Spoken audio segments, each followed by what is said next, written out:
Tout de suite, sans transition, on va passer au courriel des contributeurs et on va commencer par le courriel que M. Sylvain Gauthier, auteur de COVID 1984, m'a envoyé. Alors voilà, on peut mettre ici l'image du livre qu'il a fait. Alors, je n'ai pas encore lu ce livre, COVID 1984. Monsieur Gauthier m'envoie le résumé de son livre. Alors, ça va être un peu long et il termine par des questions. Je ne vais pas lire l'entièreté de son courriel parce que c'était vraiment un pavé, mais je vais lire quelques extraits. Alors, bonjour. J'aimerais d'abord vous féliciter pour votre chaîne qui est d'une grande qualité, tant concernant la technique que le contenu. Vous êtes une inspiration et petit à petit, votre message traverse l'écran. Oui, petite parenthèse, nous sommes invisibilisés sur YouTube. C'est-à-dire qu'on voit que la courbe de progression des vues stoppe à un certain moment donné.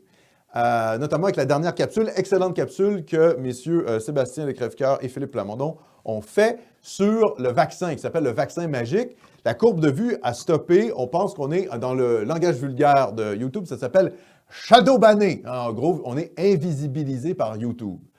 L'algorithme fait en sorte que ça ne vous est pas proposé. Il y a même des gens qui nous écrivent pour nous dire « On est abonné à votre chaîne Nomos TV et on ne reçoit pas la notification qu'il y a une nouvelle vidéo. » Donc ça, vous savez, c'est la persécution politique de YouTube.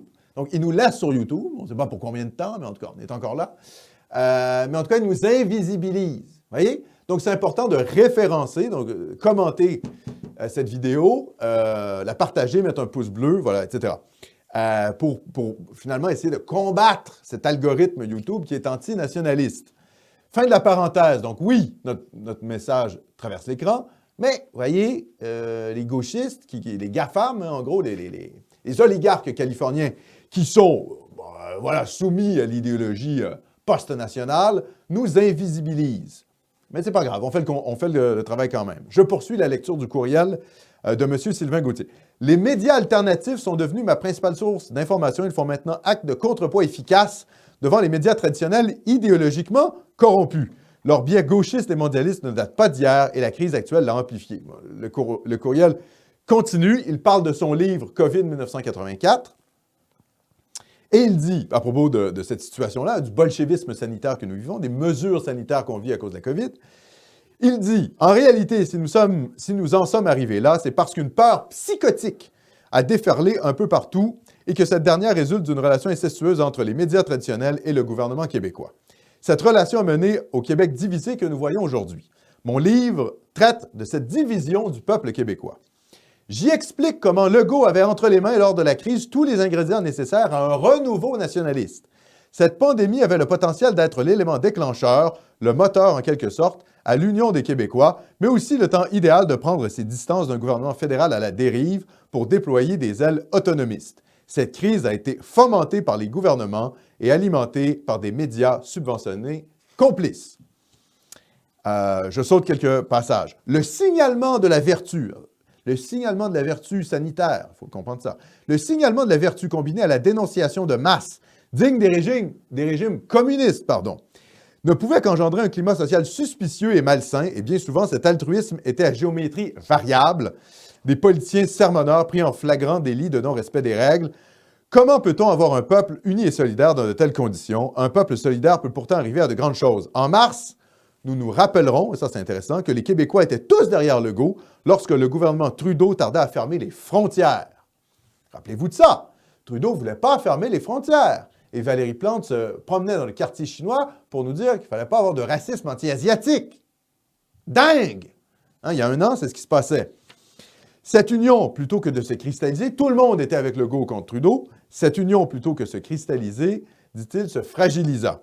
Je m'arrêterai ici, dit-il, puisque je pourrais en écrire des pages et des pages. D'ailleurs, c'est ce qu'il a fait avec son livre COVID 1984. Autre cadeau potentiel de Noël. Hein? Oui, voilà. On fait des suggestions intéressantes.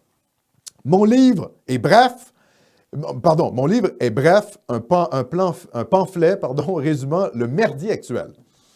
Le but de ce courriel était de vous parler de mon livre et dont la préface a été écrite par Rémi Tremblay. Qui est Rémi Tremblay? Que vous connaissez sans doute. C'est l'éditorialiste, le rédacteur en chef, si on veut dire, du Harfan. Donc, vous voyez, les réseaux nationalistes, s'entrecroisent. Hein. On est en train de créer finalement une sorte d'intelligentsia nationaliste à l'extérieur des médias traditionnels. Donc, c'est très bien, tout est réseauté. Vous voyez, 1984, le Harfang, vous découvrez Nomos, etc. Il y a tout un réseau nationaliste qui est en train de se mettre en place au Québec et c'est une très bonne chose. Mais je profiterai du moment pour vous poser 2 questions, car c'est le but de votre émission. Alors, voici ces 2 questions. Pensez-vous que la majorité historique québécoise n'aura jamais été aussi divisée que maintenant, plus que lors des référendums, par exemple? Alors, je pense qu'effectivement, c'est un temps de division au Québec. J'aurais de la difficulté à dire si c'est aussi divisé que pendant le référendum de 1995, parce que ce n'est pas exactement la même chose. Moi, je pense qu'on vit une espèce de flou sémantique actuellement, parce qu'il y a beaucoup de gens qui écoutent les médias de masse et qui pourtant prennent une sorte de distance avec ce que disent les médias et les gouvernements. Donc, il y a beaucoup de gens qui sont plutôt COVID-anxieux, je dirais, mais qui vont quand même fêter Noël. Alors, est-ce qu'on est si divisé que ça? Est-ce que la population québécoise est si divisée que ça entre les pros et les antis, les gens qui pensent que tout ça, c'est un peu du flan, on en fait trop de mesures sanitaires, etc. Et puis les autres qui sont anxieux. Alors, c'est vrai, il y a toute une gamme de réactions. Il y a des gens qui pensent que le gouvernement n'en fait pas assez, que le gouvernement ne va pas assez loin dans la répression face aux mesures sanitaires, face aux gens qui ne respectent pas les mesures sanitaires notamment. Et il y a des gens qui pensent finalement qu'il faudrait carrément rien faire du tout. Donc, oui, il y a une division. Moi, évidemment, j'étais trop jeune pour vraiment vous dire est-ce qu'on est plus divisé aujourd'hui qu'on l'était en 1995, par exemple. Écoutez, quand on veut créer un pays, briser le Canada, ça atteint des sommets, finalement, de division. Hein.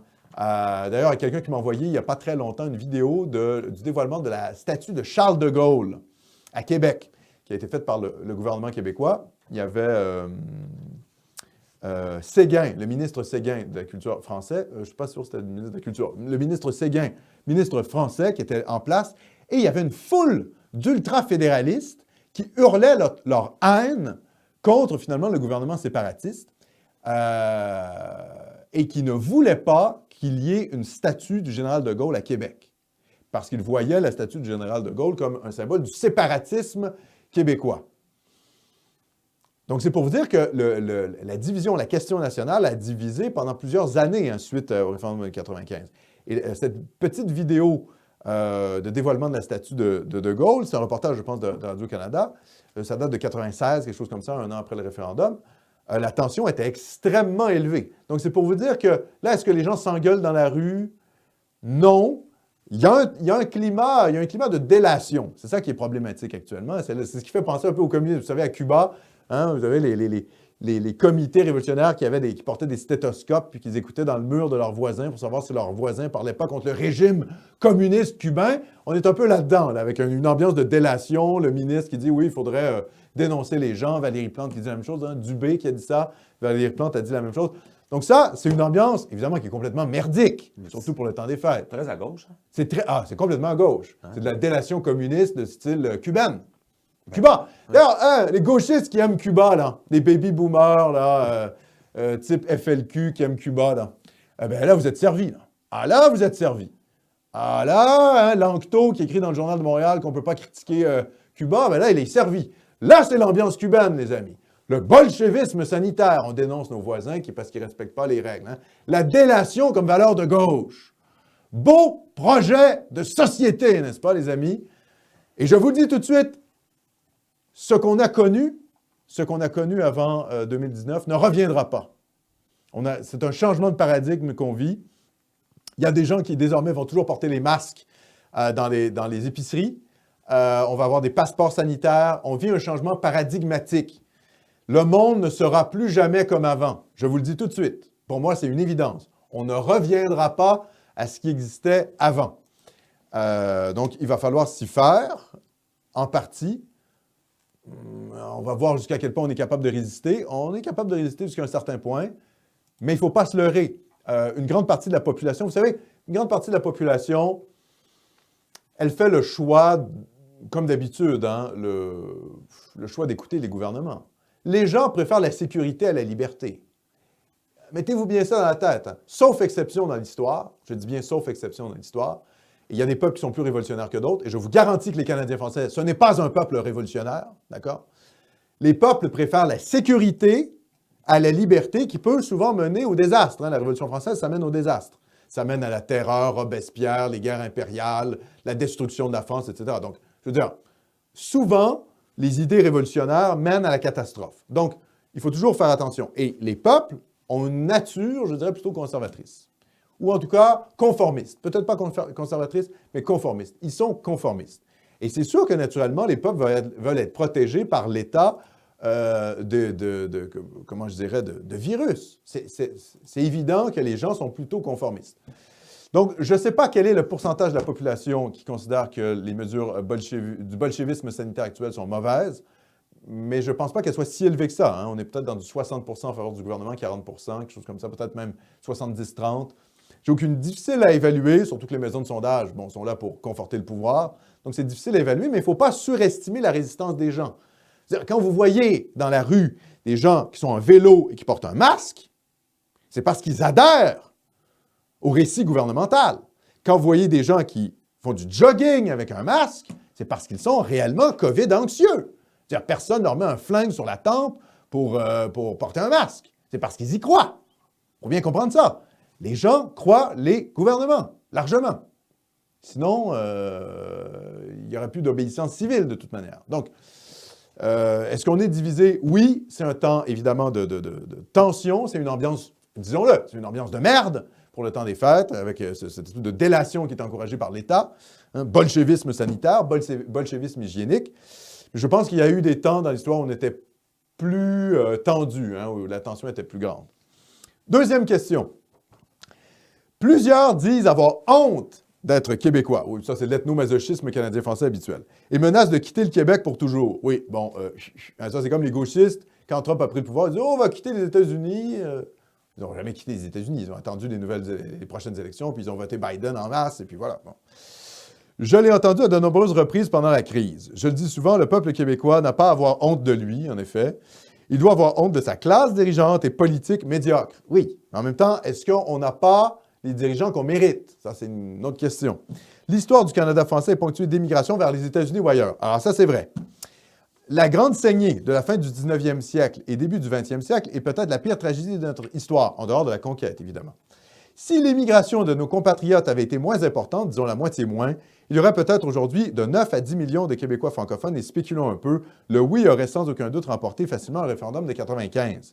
Croyez-vous donc que cette catastrophe démographique a changé la destinée du Québec? Alors, c'est une très bonne question. Est-ce que l'immigration aux États-Unis, à partir de la fin du 19e, début du 20e siècle, a changé l'avenir démographique du Québec? C'est sûr, hein? On serait en effet peut-être 9 à 10 millions, quelque chose comme ça.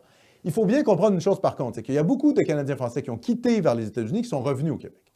Donc, il faudrait voir la proportion de Canadiens français, et ça, je n'ai pas d'études face à moi, il faudrait faire la recherche historique pour savoir quel est le pourcentage de Canadiens français ayant immigré aux États-Unis qui est revenu au Québec. C'est le cas, par exemple, de la famille de Louis Cyr. Louis Cyr, c'est une famille qui est partie aux États-Unis, qui est revenue au Québec. Donc, il y a plusieurs familles canadiennes françaises qui ont fait l'aller-retour. Donc, quelle est la proportion de familles canadiennes françaises qui sont revenues ici? Est-ce que la démographie, est-ce que son impact démographique aurait été si grand que ça si l'ensemble de ceux qui sont restés aux États-Unis seraient revenus au Québec? Possible. C'est sûr que ça a changé la destinée démographique. Ça a été une saignée épouvantable et c'est pour ça que l'Église la combattait. L'Église combattait l'exode hors des frontières, notamment, évidemment, avec le curé Labelle et la volonté de coloniser le Nord. La colonisation du Nord, c'était pour répondre à ça.